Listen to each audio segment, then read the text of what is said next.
Shalom, Bapak Ibu dan saudara-saudari yang terkasih. Jumpa lagi dalam Sikat Sabda Iman Katolik hari Selasa Pekan Biasa ke-21 23 Agustus 2022.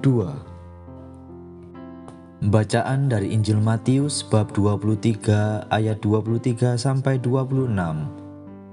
Marilah kita siapkan hati dan pikiran kita untuk mendengarkan sabda Tuhan.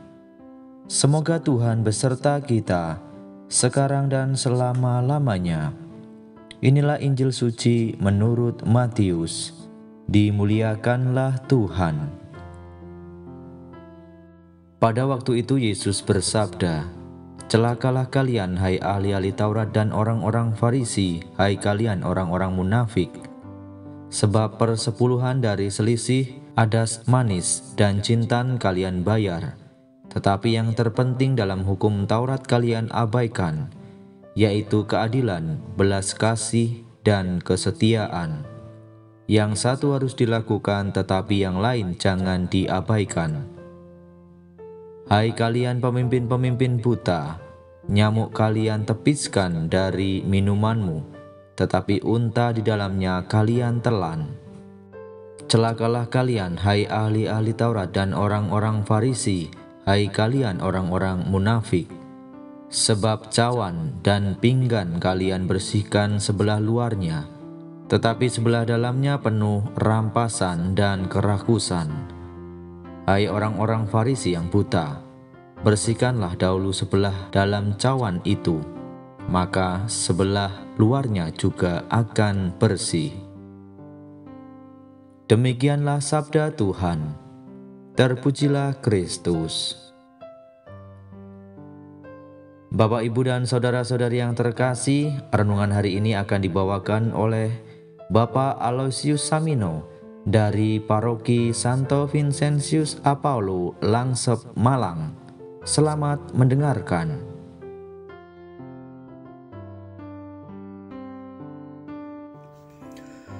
Saudara-saudari yang terkasih dalam Tuhan kita Yesus Kristus, renungan yang mau saya sampaikan adalah jangan jadi orang munafik. Tuhan Yesus sangat membenci orang munafik.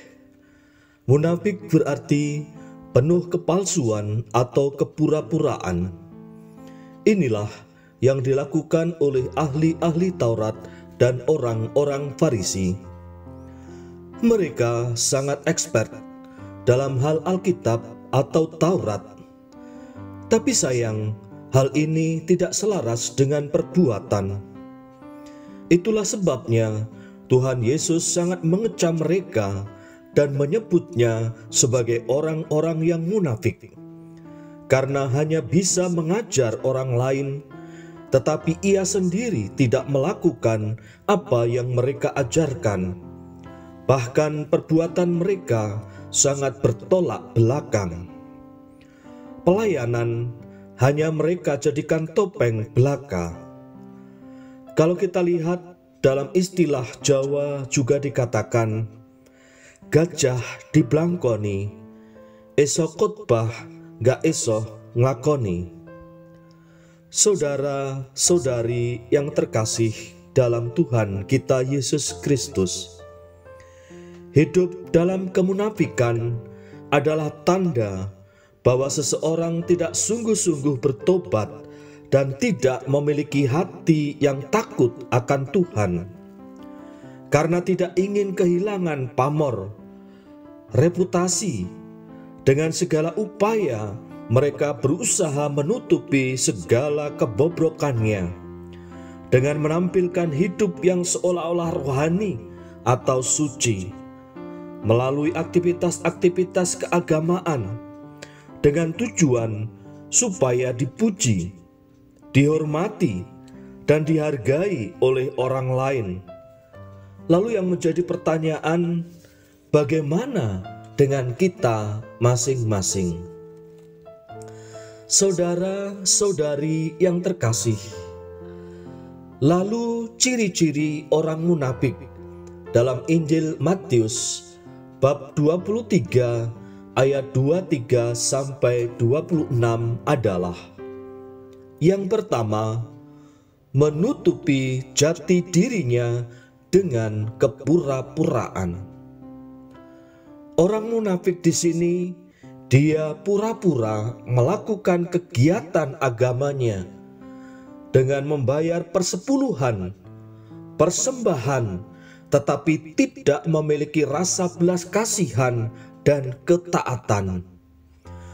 Menjalankan ritual agamanya hanya untuk dilihat orang, tetapi di sisi lain menindas orang yang tidak berdaya.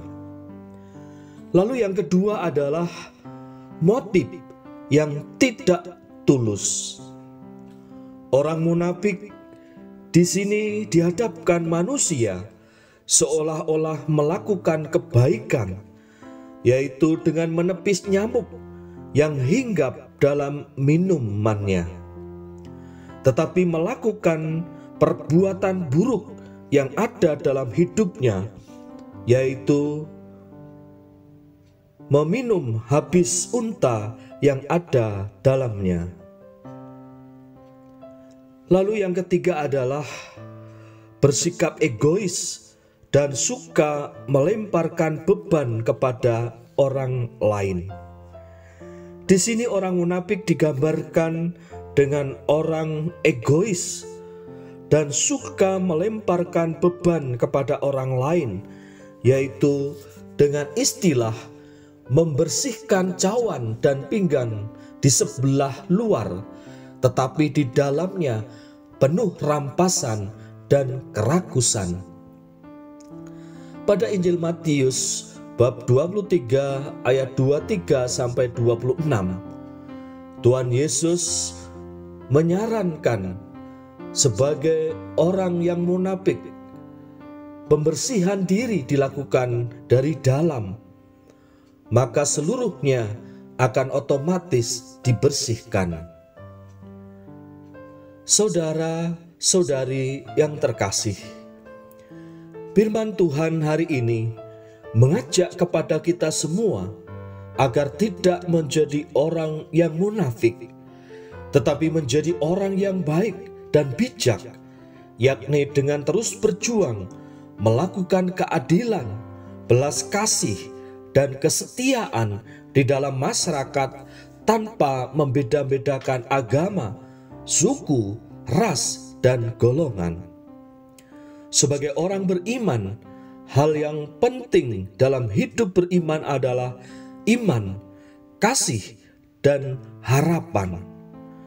Ketika hal tersebut hendaknya kita hidupi secara baik dalam hidup pribadi, keluarga, maupun masyarakat, dan selalu mengikut sertakan Tuhan dalam segala sesuatu, sehingga selalu mendatangkan kebaikan dan berkat bagi setiap orang yang kita jumpai, kini dan sepanjang masa. Amin. Tuhan memberkati kita semua.